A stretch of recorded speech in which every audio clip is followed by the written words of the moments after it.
তারা ভারতের সাথে একটা লবিং রয়েছে এবং যার ক্ষেত্রে কিছু ষড়যন্ত্র তৈরি হতে পারে জাতীয় নির্বাচনকে কেন্দ্র করে। কিন্তু এই যে ফেব্রুয়ারিতে নির্বাচনের ঘোষণা দিলেন প্রধান উপদেষ্টা, সেক্ষেত্রে তাদের কারোর পক্ষ থেকে আপনারা অসহযোগিতা পাচ্ছেন কিনা, দেখছেন কিনা?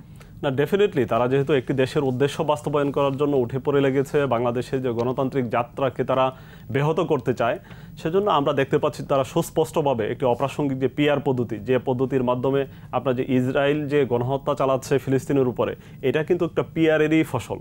পিআর পদ্ধতির কারণেই বিভিন্ন ছোট ছোট দল চাইলেই একটি দেশের প্রধানমন্ত্রী কিংবা রাষ্ট্রপতির উপরে আপনার যে কোনো সিদ্ধান্ত চাপিয়ে দেওয়ার জন্য চাপ প্রয়োগ করতে পারে, বারবার উদ্বুদ্ধ করতে পারে যে কোনো অন্যায় সিদ্ধান্ত বাস্তবায়ন করার জন্য।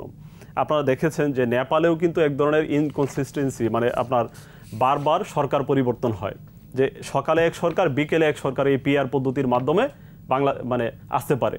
তার মাধ্যমে বাংলাদেশ একটি অস্থিতিশীল সরকার প্রতিষ্ঠিত হবে। তো বাংলাদেশের যে সামাজিক রাজনৈতিক যে প্রেক্ষাপট, আর্থসামাজিক যে প্রেক্ষাপট এবং বাংলাদেশে যে কমিউনাল যে বিষয়গুলি আছে, সেই বিষয়গুলির প্রেক্ষাপটে বাংলাদেশে পিআর একটি ধ্বংসাত্মক পদ্ধতি হিসেবে আপনার বিবেচিত, এবং বাংলাদেশের সকল রাজনৈতিক বোদ্ধাই মনে করেন যে পিআর বাংলাদেশের জন্য ধ্বংসাত্মক হতে পারে, কমিউনাল সংঘাতের কারণ হয়ে যেতে পারে, পাহাড়ি বাংলাদেশিদের মধ্যে সংঘাতের কারণ হতে পারে, হিন্দু মুসলিম বৌদ্ধ খ্রিস্টানের মধ্যে সংঘাতের কারণ হতে পারে।